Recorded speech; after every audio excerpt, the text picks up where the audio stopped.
Brought to you by Penguin.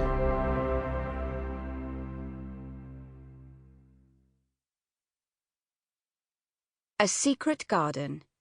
Written by Katie Fforde and read by Helen Johns.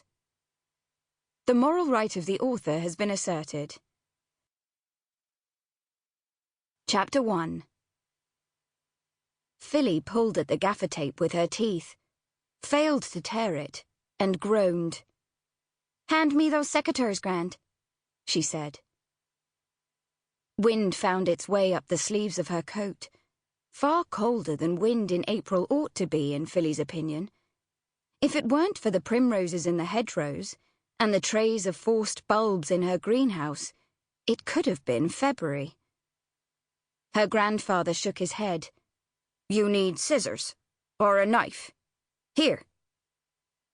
He took out the Swiss Army knife he was never without, and cut the tape. Philly applied it to the rip in the polytunnel, and then looked carefully for more potential holes.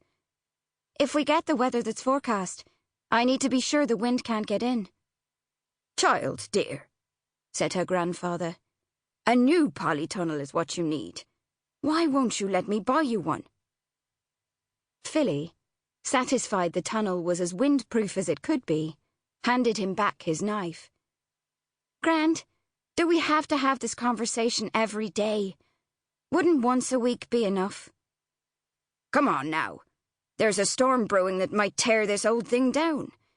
What would happen to your precious salvias then?" Philly nodded. "They might all be blown to bits, I realise that. But it's too late for a new polytunnel now." She smiled at him, knowing he couldn't win this argument. "But it's not too late for the next gale. You know they say April is the cruelest month. It could quite easily produce a hurricane for you." He was as stubborn as she was. She put her hand on his arm. "Grand, dear, I owe you enough already, and I don't want to get into more debt with you. I'll make do with this tunnel until I make enough money for a new one." Her grandfather tutted, but didn't argue any more. He wasn't giving up the battle, just retrenching. "Come away in and have some tea. There's cake."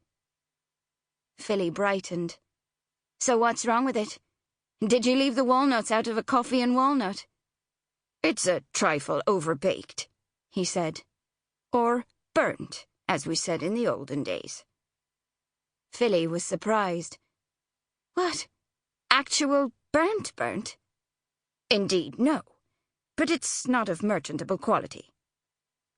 Philly laughed. "That's okay then. But if you wouldn't mind hanging on, I need to do my posies and check which bulbs are advanced enough for me to bring to the stall. It won't take long. I've all my material picked and ready. Then it'll be time for the phone call. You remember they're all off to a party on Sunday, so they brought it forward. Could we have tea after that?" "Of course we could. I'll put the potatoes in for supper. The cake can be pudding." "Perfect." She kissed his cheek and took his arm as they set off. Philly headed for one of the outbuildings, her grandfather for the house. She was rather dreading the phone call. She had nothing new to tell her parents, nothing that would make them stop worrying, and therefore nagging for her to come home to Ireland, even if that meant leaving her grandfather here in England. She had no desire to abandon the adventure she and her grandfather had set out on 3 years ago, when her grandfather had happened to see a small holding online, and something about it appealed to him, although he'd been after a house with a few garages. She had gone with him to see it. When she'd seen it, she'd fallen in love with it too. It had a few acres, lots of outbuildings, and even a couple of old polytunnels.